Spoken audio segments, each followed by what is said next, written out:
Hey everyone, James Niggemeyer here.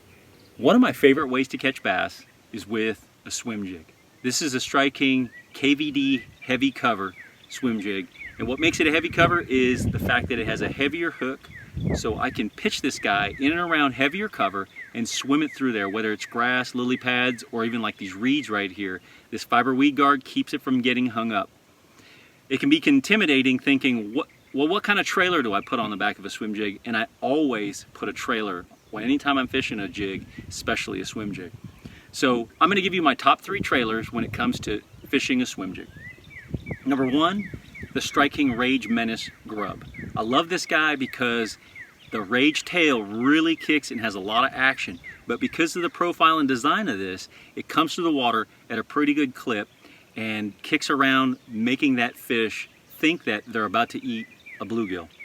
But there's sometimes when they really like a crawfish type appearance, and the Rage Craw really kicks and moves a lot of water, and it has more of an aggressive stance, and really it draws a lot of attention as it's moving through the water. And so sometimes they want something that's really got a lot of appearance and a lot of action, and that's when I reach for the Rage Craw.